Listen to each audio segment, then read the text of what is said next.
Mari kita berdoa. Benar ya Tuhan, semua karena anugerah-Mu.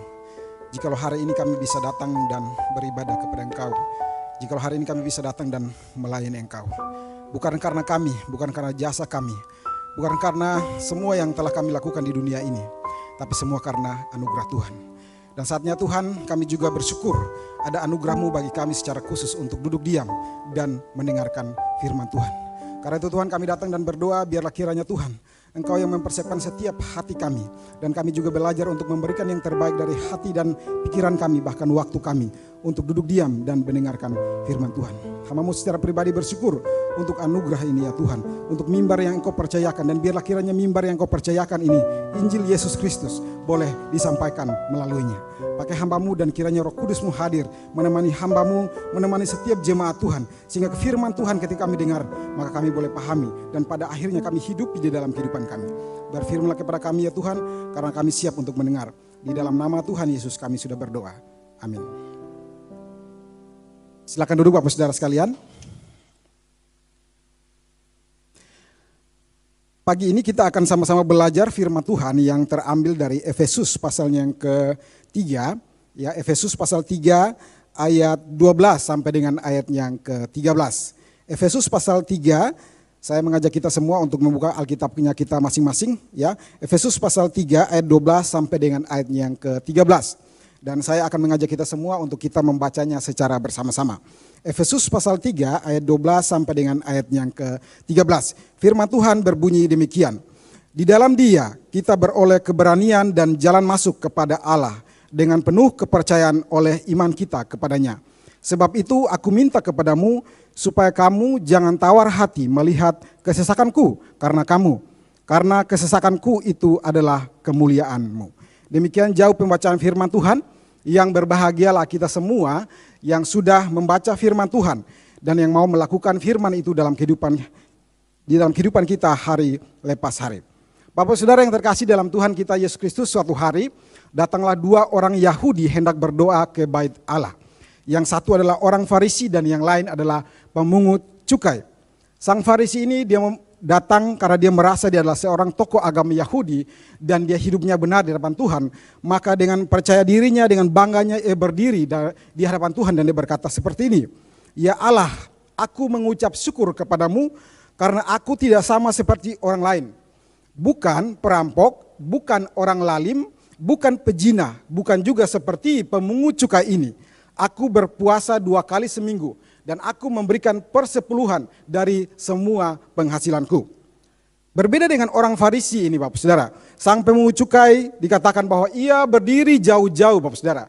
Dia berdiri jauh-jauh dan bahkan dia tidak berani mengangkat kepalanya melihat ke langit.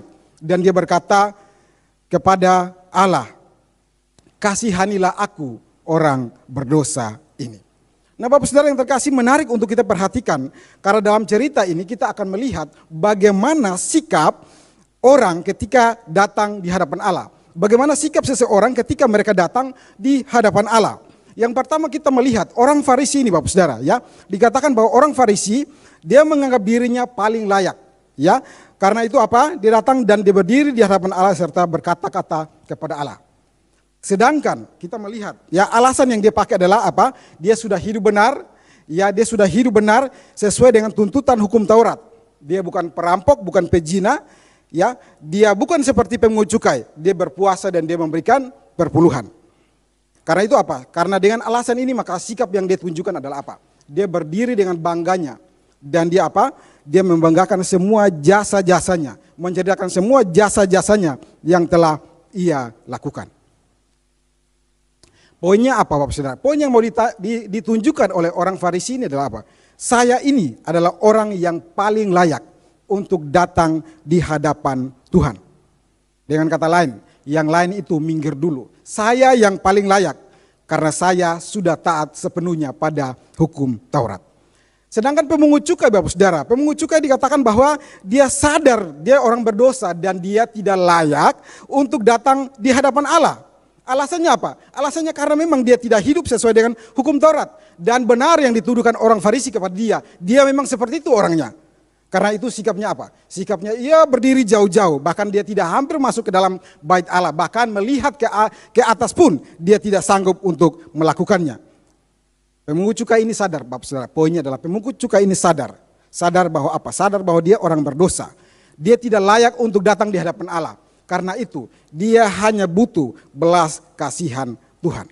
Bapak Saudara yang terkasih, ketika saya menyampaikan cerita ini Bapak Saudara, sebenarnya saya tidak mau menarik pesan inti daripada cerita ini. Sesuai dengan perumpamaan Yesus dalam Lukas pasal 18 ayat 9 sampai dengan ayat 14. Namun ketika berbicara tentang siapakah yang layak untuk datang di hadapan Allah, dari cerita ini kita bisa melihat bahwa sesama orang Yahudi, Bapak Saudara, sesama orang Yahudi saja bisa saling mengklaim dan meneror. Sayalah yang paling layak datang di hadapan Allah, yang lain tidak layak. Saya yang paling berkenan untuk datang di sana. Kamu orang berdosa, kamu tidak layak untuk datang ke sana. Jika di antara sesama Yahudi bisa saling mengklaim dan meneror, bagaimana dengan kita yang non Yahudi, Bapak Saudara? Bagaimana dengan kita yang adalah orang Indonesia, tidak punya hubungan darah daging dengan orang Yahudi? Bagaimana dengan kita yang hari ini tidak bisa tunduk 100% pada Taurat Tuhan? Mungkin kita dilihat dan selalu akan dilihat sebagai orang-orang berdosa yang tidak pernah berkenan di hadapan Allah, apalagi untuk berbagian di dalam komunitas umat Tuhan. Bapak Saudara yang terkasih, jika di antara sesama Yahudi saja melihat saudaranya orang berdosa, lebih-lebih kalau mereka melihat kita non-Yahudi.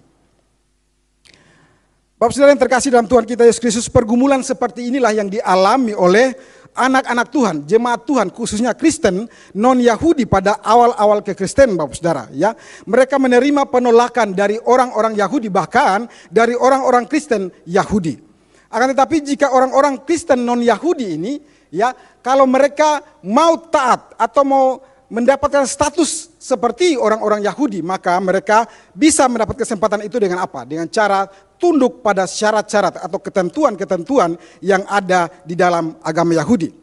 Karena itu Bapak Saudara, setidaknya ada kesempatan, ada celah agar orang-orang non-Yahudi ini bisa berkesempatan untuk mendapatkan status layak di hadapan Allah dan juga berbagian di dalam komunitas umat Tuhan. Nah, setidaknya Bapak Saudara ada 5 celah atau 5 level Bapak Saudara ya yang diberikan oleh orang-orang Yahudi kepada non-Yahudi Bapak Saudara. Nah, ada 5 level dari yang terendah sampai kepada yang tertinggi atau dari yang biasa kepada level yang terinti Bapak Saudara. Nah, level yang pertama dikatakan bahwa orang-orang non-Yahudi yang hanya ikut melakukan beberapa kegiatan agama Yahudi. Ya, ini level yang paling rendah, paling jauh Bapak Saudara. Orang-orang non-Yahudi yang bisa ikut melakukan kegiatan agamawi Yahudi. Pertanyaan Bapak Saudara, apakah hari ini dari kita non-Yahudi ada yang sudah pernah terlibat dalam kegiatan agama Yahudi Bapak Saudara? Ada? Merayakan agama kekristenan aja kita nggak mau ikut Bapak Saudara, apalagi agama Yahudi. Ya. Yang kedua Bapak Saudara, level yang kedua, orang-orang non-Yahudi yang ikut mendukung agama Yahudi. Misalnya apa Bapak Saudara? Misalnya jadi donatur, jadi sponsor untuk sinagog. Sinagog itu tempat ibadah orang-orang Yahudi yang bukan berpusat di Yerusalem, tapi berada di luar Yerusalem. Nah, kalau jadi sponsor, jadi donatur untuk membantu pembangunan atau mendukung berjalannya ibadah di sinagog, maka bisa ada celah untuk masuk ke sana. Apakah hari ini ada di antara kita yang sudah pernah memberikan sumbangan, bantuan atau jadi donatur tetap bagi sinagog Bapak Saudara? Saya percaya Bapak Saudara di masa pandemi ini apalagi kita bergumul ya untuk mengisi janji iman saja kita bergumul, bukan apalagi boro-boro mau berikan bantuan kepada sinagog. Itu mustahil bisa terjadi. Yang ketiga, level yang sudah mulai mendekat Bapak Saudara ya. Level sedikit dalam lagi bahwa apa? Orang-orang non-Yahudi yang secara tidak langsung terhisap masuk dalam komunitas Yahudi. Karena apa? Karena dia menikah dengan orang Yahudi. Secara otomatis dia akan masuk ke sana Bapak Saudara. Hari ini adakah yang keturunan Yahudi Bapak Saudara? Ada. Saya kalau bagian ketiga ini pasti saya gagal Bapak Saudara ya. Karena istri saya orang Jawa. Bapak Saudara, istri suaminya ada yang orang Yahudi? Ya, di level ketiga ini saya percaya kita mungkin berguguran Bapak Saudara. Nggak akan sampai pada level yang selanjutnya. Yang keempat dikatakan orang-orang non-Yahudi. Ya, ini level sudah masuk ke inti Bapak Saudara. Yang mau bertobat dan masuk agama Yahudi dengan sungguh-sungguh. Dengan mengikuti ritual proselit. Yaitu apa? Syaratnya adalah disunat. Ini akses satu-satunya yang bisa diperoleh untuk masuk dan berbagian, masuk dan layak di hadapan Allah. Dan yang terakhir dikatakan tidak ada yang lain. Kalau kelompok Yahudi otomatis dia berbagian di sana. Kelompok Yahudi asli otomatis mereka berbagian di sana. Setidaknya dengan 5 level ini Bapak Saudara ada celah, ada kesempatan bagi orang-orang non-Yahudi untuk dapat datang di hadapan Allah dan berbagian di dalam komunitas umat Allah. Jika tidak demikian maka non-Yahudi seperti kita ini akan terus mendapatkan stigma, teror stigma. Kita tak layak di hadapan Allah. Dan yang terjadi adalah kita akan terus mengalami yang namanya penolakan. Bapak Saudara yang terkasih, konteks jemaat di Efesus memang Bapak Saudara ya belum sampai pada titik pergumulan yang berat demikian Bapak Saudara ya. Lain halnya dengan jemaat di Galatia misalnya. Namun Bapak Saudara ketika Paulus menulis surat ini adalah sebuah langkah antisipasi Bapak Saudara. Langkah antisipasi sebab apa? Sebab pengaruh itu ya cepat atau lambat, stigma buruk itu cepat atau lambat akan sampai juga, akan tertular juga seperti virus Bapak Saudara. Cepat atau lambat virus ini, stigma buruk ini akan sampai dan mempengaruhi jemaat. Karena itu Paulus menulis surat ini untuk apa? Untuk mengingatkan mereka, untuk meneguhkan iman mereka, untuk menjaga kemurnian iman mereka. Mengingat juga Paulus tidak akan selalu bersama-sama dengan mereka. Dan kenyataannya saat dia menulis surat ini, dia sedang berada di dalam penjara. Bapak Saudara yang terkasih dalam Tuhan, karena itulah kalau kita membaca bagian firman Tuhan hari ini dari Efesus 3 ayat 12, di sana dikatakan Bapak Saudara, di dalam Dia, ya, di dalam Dia, yaitu di dalam Kristus, kita beroleh apa? Beroleh keberanian dan jalan masuk kepada Allah dengan penuh kepercayaan oleh iman kepadanya.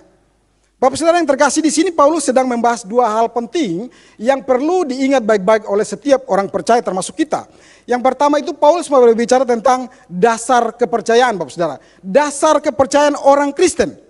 Jika orang Yahudi itu menetapkan syarat harus hidup di bawah hukum Taurat agar bisa berkenan di hadapan Allah dan berbagian dalam komunitas umat Tuhan, maka Paulus pada bagian ini mau mengatakan itu bukan dasar yang tepat.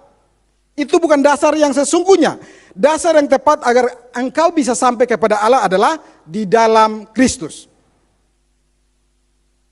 Dasar yang tepat adalah engkau harus berada di dalam Kristus. Karena itu Bapak Saudara Paulus mengatakan di dalam Dia. Apa maksudnya Bapak Saudara di dalam Dia ini? Di dalam Dia ini berbicara tentang penanda posisi iman dan penanda keadaan dari orang-orang percaya. Maksudnya di mana? Di manakah orang itu sedang meletakkan imannya? Di manakah ia sedang meletakkan imannya? Dalam hal ini Paulus berbicara tentang orang-orang Efesus pada saat itu yang telah berada di dalam Kristus. Jika ia telah berada dalam Kristus, maka keadaannya adalah Bapak Saudara, keadaannya dulu ia mati dalam dosa seperti Efesus 2 ayat 1 dan ia layak dimurkai seperti Efesus 2 ayat 3, maka sekarang ini karena di dalam Kristus dia memperoleh pengampunan, dia memperoleh anugerah dan dia mendapatkan hidup yang kekal. Penanda iman dan keadaan daripada orang-orang yang berada di dalam Kristus. Karena itu Bapak Saudara, di dalam Dia ini berarti bahwa seseorang itu percaya bahwa di dalam Kristus ia diterima. Di dalam Kristus ia diakui sebagai anak. Di dalam Kristus ia terjamin kehidupannya. Bapak Saudara yang terkasih dalam Tuhan, dengan posisi dan keadaan seperti inilah Bapak Saudara, yaitu berada di dalam Kristus Yesus, maka Paulus melanjutkan perkataannya. Kita beroleh keberanian dan jalan masuk. Kita beroleh keberanian dan jalan masuk. Maksudnya apa Bapak Saudara? Maksudnya adalah dengan seorang berada dalam Kristus, maka secara otomatis Bapak Saudara, secara otomatis orang tersebut akan mendapatkan atau menikmati hak istimewa. Saya katakan fasilitas istimewa, fasilitas khusus, yaitu apa? Keberanian dan akses untuk sampai kepada Allah.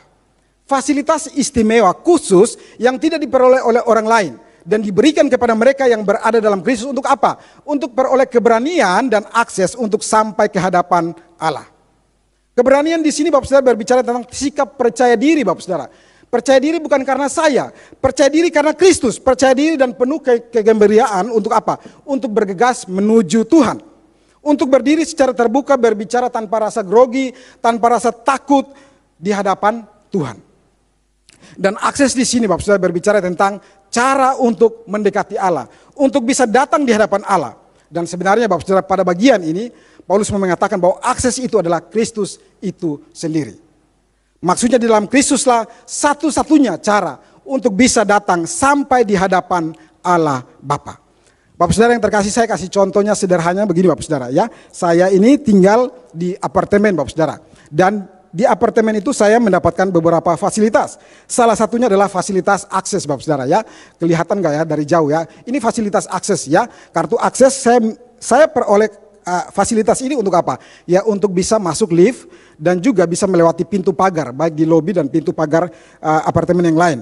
Saya otomatis mendapatkan akses ini Bapak Saudara ya. Saya otomatis mendapatkan ini sebab apa? Sebab saya adalah bagian dari penghuni apartemen itu. Dan secara otomatis saya akan memperoleh akses ini. Saya nggak perlu takut-takut ketika datang ke sana, bahkan ragu-ragu atau mencoba untuk nyelonong masuk ya. Ketika saya pulang ke sana, sebab apa? Sebab saya adalah penghuni dan saya otomatis punya akses untuk datang Bapak Saudara. Nah dalam Kristus Bapak Saudara, seorang punya fasilitas ya. Seorang punya fasilitas apa? Keberanian dan juga akses untuk datang kepada Allah. Dengan kata lain Bapak Saudara, di luar Kristus tidak ada akses itu. Aksesnya terblok, aksesnya tertutup. Di luar Kristus tidak ada yang bisa sampai kepada Allah Bapa. Karena itulah Yesus pernah berkata dalam Yohanes 14 ayat 6. Tidak ada seorang pun yang sampai kepada Bapa kalau tidak melalui aku, kata Tuhan Yesus. Yesus adalah akses itu. Bapak Saudara, ini adalah dasar kepercayaan orang Kristen. Bahwa dalam Kristus Yesus secara otomatis ada keberanian, juga ada akses kepada Allah. Keberanian dan akses ini Bapak Saudara satu paket Bapak Saudara. Satu paket lengkap, tidak terpisah. Karena itu orang percaya tidak bisa berkata seperti ini, saya berani datang, tapi sayangnya saya nggak memperoleh akses. Saya rindu bertemu Tuhan, tapi sayangnya saya nggak diberikan kesempatan. Saya rindu bertemu Tuhan, tapi sayangnya saya nggak punya waktu, diberikan waktu untuk itu, dan sebagainya. Satu paket Bapak Saudara. Sebaliknya orang Kristen tak bisa berkata, saya mendapatkan akses, tapi saya nggak berani, saya takut dan sebagainya untuk datang di hadapan Allah. Sekali lagi, ini satu paket Bapak Saudara. Keberanian dan akses. Kita bisa datang dan menikmati semuanya karena kita diberikan fasilitas di dalam Yesus Kristus. Dengan demikian Bapak Saudara, pertanyaan seperti ini Bapak Saudara, apakah saya dapat diterima oleh Allah dan berbagian dalam komunitas umat Allah? Pertanyaan-pertanyaan seperti ini yang digumulkan oleh orang-orang Kristen pada saat itu dan mungkin termasuk kita. Jawabannya adalah ya, bisa, sangat bisa dan terbuka lebar akses ke sana. Di dalam Kristus saya bisa datang. Di dalam Kristus Bapak Saudara semua bisa datang. Kita semua bisa datang di hadapan Allah. Bapak Saudara yang terkasih, ketika Paulus memberikan dasar ini Bapak Saudara, ya, dasar ini dia sedang berbicara dalam konteks kepada jemaat di Efesus Bapak Saudara, yang notabene mereka adalah Kristen non-Yahudi.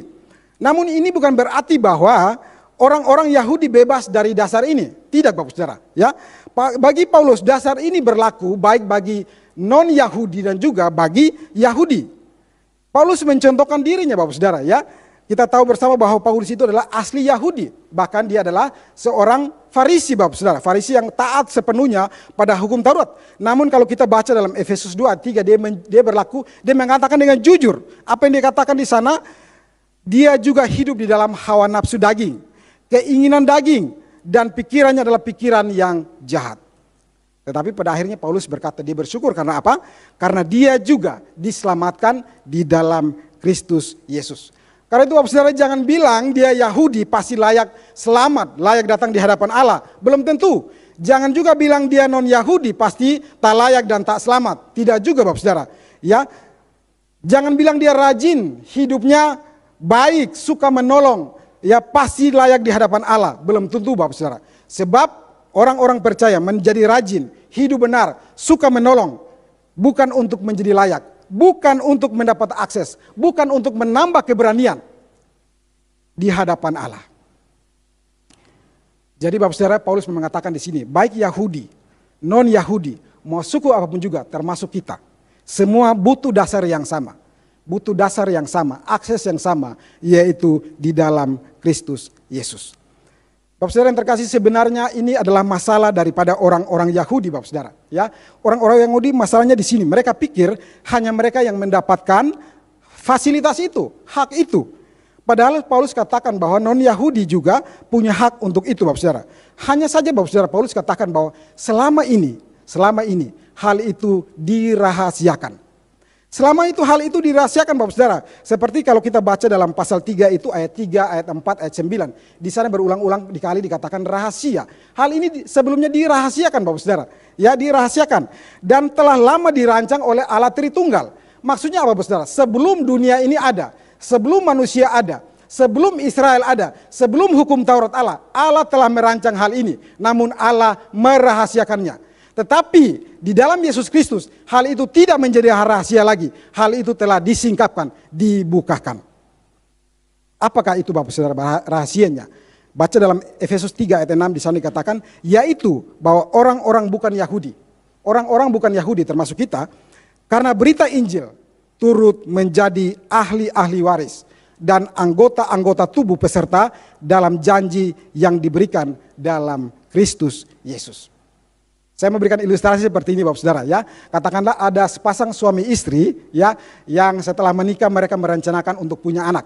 Tapi mereka bersepakat hanya punya 2 orang anak Bapak Saudara ya. Punya 2 orang anak ya, anak pertama dan tentu anak yang kedua. Setelah lahir anak pertama lalu lahirlah anak yang kedua. Lahir yang si sulung lalu lahirlah yang si bungsu. Nah, ketika lahir yang si bungsu ya, maka si sulung ini enggak mau terima. Dia enggak mengakui bahwa si bungsu itu adalah adiknya, saudara kandungnya. Dia enggak mau menerima itu Bapak Saudara. Ya, dia enggak mau menerima, entah apa alasannya tapi dia enggak mau menerima. Mungkin karena jaraknya 20 tahun antara si sulung dan si bungsu. Dia enggak mau menerima ini. Nah pertanyaannya begini Bapak Saudara.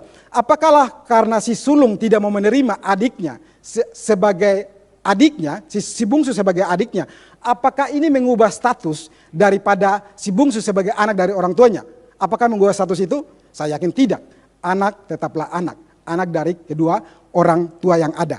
Nah Bapak Saudara, Israel atau Yahudi itu bisa kita katakan dalam tanda kutip anak pertama. Dan si bungsu ini adalah non-Yahudi, anak kedua. Berarti apa? Berarti dua-duanya punya hak, punya status fasilitas yang sama untuk bisa datang di hadapan Allah. Dua-duanya punya kesempatan, punya hak waris di dalam Kristus Yesus, janji itu dalam Kristus Yesus dan mereka punya kesempatan untuk menikmati itu di dalam Kristus Yesus. Masalahnya adalah anak pertama, anak sulung itu tidak rela, ya, tidak rela untuk apa? Anak bungsu juga menikmati hak warisan. Itu masalahnya Bapak Saudara. Itulah masalah orang-orang Yahudi Bapak Saudara dan bukan masalah kita non-Yahudi. Masalah kita apa Bapak Saudara? Masalah kita sekarang adalah apakah kita telah sungguh-sungguh berada di dalam Yesus Kristus. Itu masalah kita.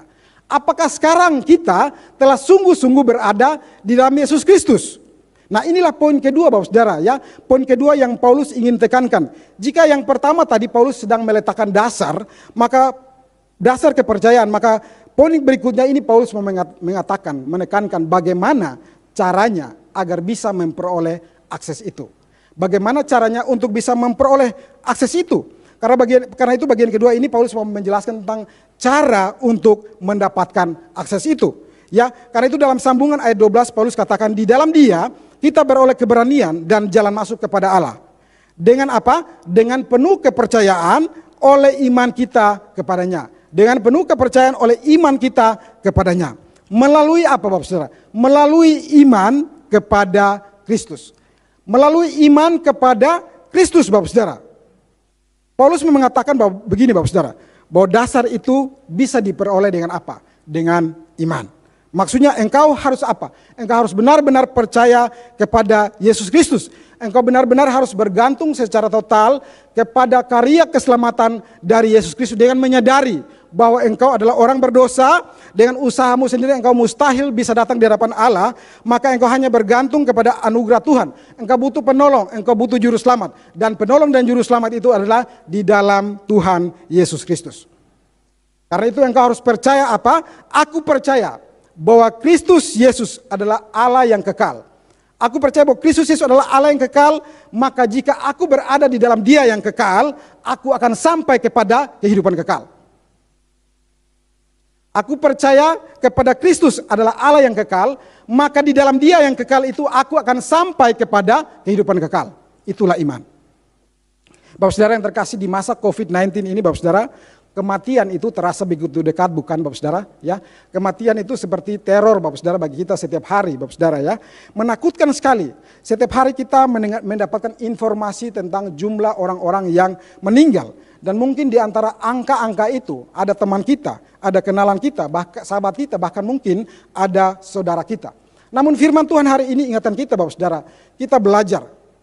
Ya, bukan persoalan karena apakah orang itu meninggal, seperti apakah status terakhirnya ketika ia meninggal, tapi apakah dia sudah berada dalam Kristus atau belum, itu jauh lebih penting. Karena itu Bapak Saudara, kita yang masih hidup, bagaimana dengan kita hari ini? Berimanlah dengan sungguh-sungguh, percayalah secara sungguh-sungguh kepada Kristus Yesus, sebab ialah satu-satunya ya jaminan itu, akses itu, dan yakinlah apa yang telah engkau imani itu. Jangan ragu, jangan takut. Paulus sadar Bapak Saudara bahwa akan ada keraguan di dalam orang-orang percaya. Paulus sadar bahwa keraguan itu bisa terjadi. Karena itu Paulus juga menekankan satu hal lain. Selain iman, Paulus juga berbicara tentang keyakinan Bapak Saudara. LAI menerjemahkan dengan penuh kepercayaan.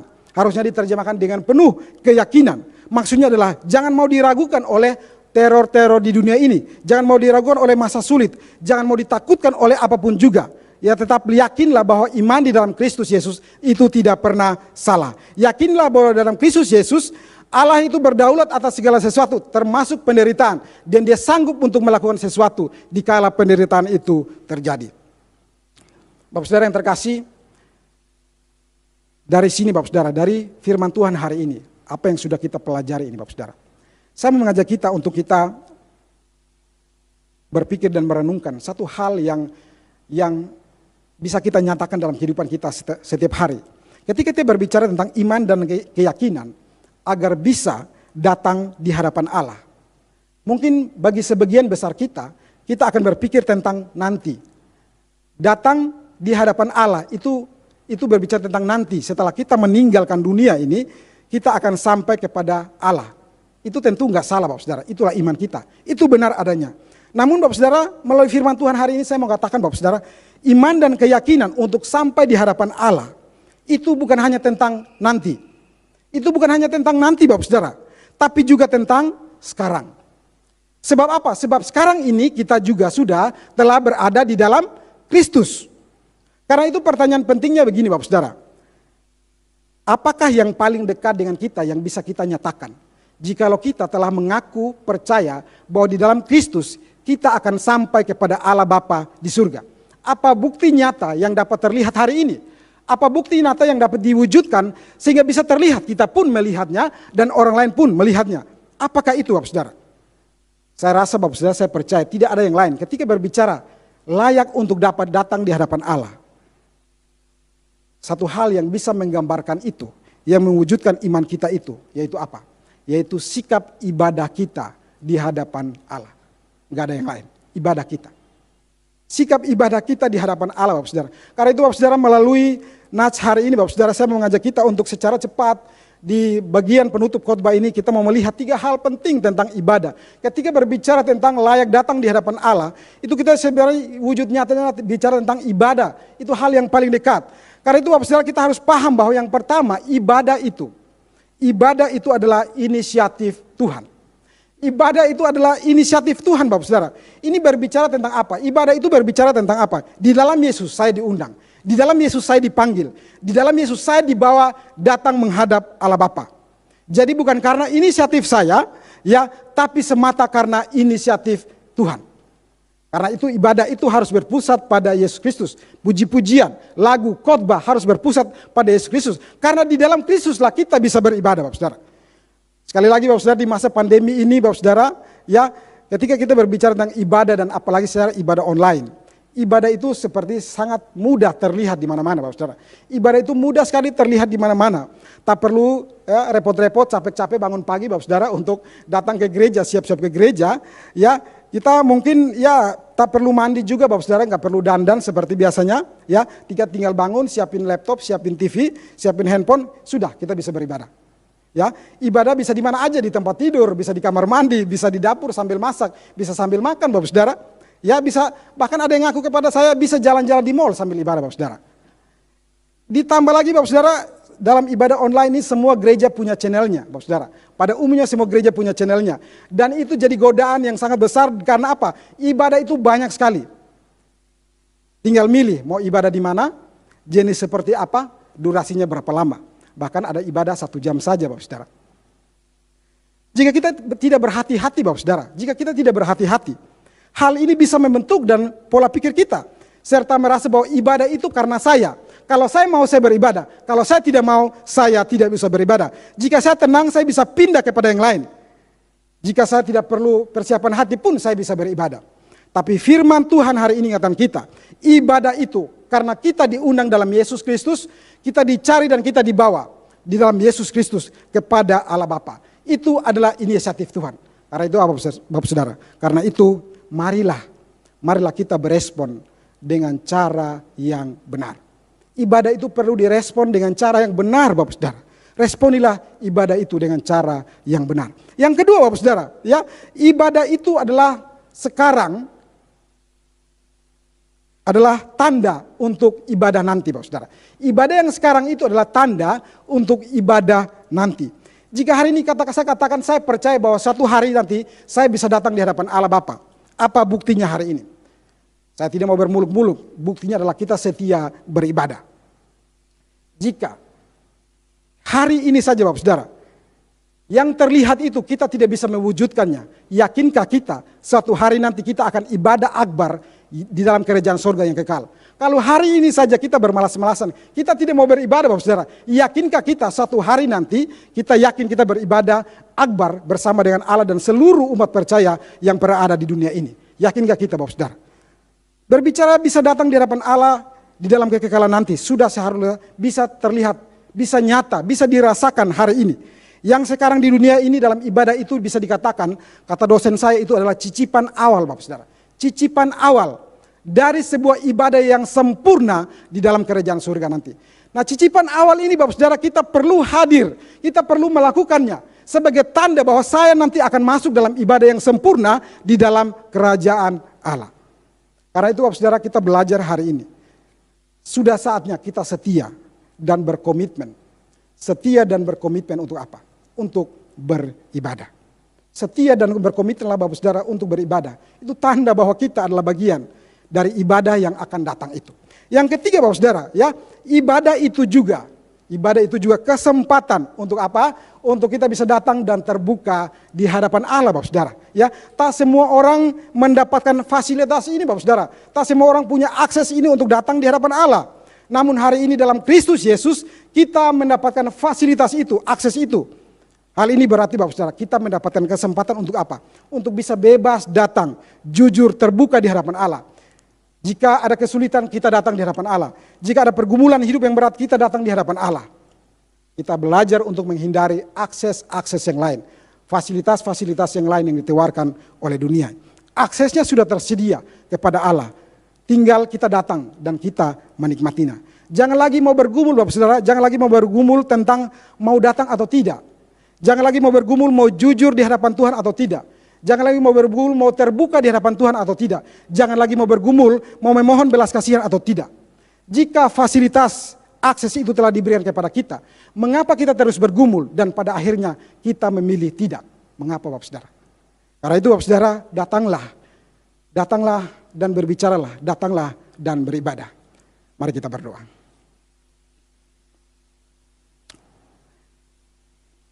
Mari kita tenangkan hati dan pikiran kita, Bapak Saudara. Kita mau meresponi firman Tuhan pada hari ini dengan doa. Kita mempersiapkan hati kita untuk berdoa bahwa saya mau bersyukur kepada Tuhan. Bahwa saya bukan siapa-siapa ini diundang Tuhan untuk beribadah di hadapan Allah. Kita mau bersyukur dan kita juga mau belajar berkomitmen. Kita mau setia beribadah kepada Tuhan. Kita adalah bagian-bagian di dalam Tuhan. Kita sudah dalam Kristus Yesus dan kita mendapatkan fasilitas ini. Saat ini, Bapak Saudara, di tengah-tengah begitu banyak tantangan, godaan yang membuat kita bisa tidak lagi mau beribadah kepada Tuhan. Saatnya kita kembali kepada Dia. Mari kita tundukkan kepala kita berdoa. Ya Tuhan, kami sungguh bersyukur untuk firman-Mu pada ibadah hari ini. Kami kembali lagi belajar satu hal yang penting tentang dasar kepercayaan kami. Untuk sampai kepada Allah Bapa dan berbagian dalam komunitas umat Allah. Itu bukan karena jasa kami. tapi semua karena Kristus Yesus. Dengan berada dalam Kristus Yesus, maka hari ini kami mendapatkan keberanian dan akses untuk bisa sampai kepada Allah Bapa. Dan kami bersyukur Tuhan menganugerahkan segala sesuatu termasuk iman kepada kami. Dan pada akhirnya kami mendapatkan bagian itu. Tetapi ya Tuhan, kami harus akui dan jujur di hadapan Engkau, terkadang mewujud nyatakannya itu dalam kehidupan kami hari ini. Datang di hadapan Allah yang bisa terlihat dalam ibadah. Kadang kami lalai, kadang kami malas-malasan, kami kadang biasa saja. Kami tidak serius ya Tuhan. Kami bersyukur firman-Mu pagi ini ingatkan kami lagi, apa yang kami imani itu perlu kami wujudkan dengan sungguh-sungguh, dengan sikap yang benar, dengan setia, dengan rajin mau datang dan terbuka di hadapan Tuhan. Tolonglah kami ya Tuhan, mungkin selama ini hati kami sudah dibengkokkan, sudah dikeraskan oleh pikiran kami, oleh stigma-stigma dari diri kami sendiri. Ampuni kami ya Tuhan. Kami belajar untuk mau berkomitmen dengan serius menyatakan iman kami ketika kami hidup di dunia ini dengan setia beribadah kepada Tuhan. Terpujilah Engkau ya Tuhan untuk firman-Mu yang pasti mengubahkan setiap kami. Terpujilah Engkau ya Tuhan yang terus berkarya dalam hati kami dan mengubahkan kami. Di dalam nama Tuhan Yesus kami telah berdoa. Amin.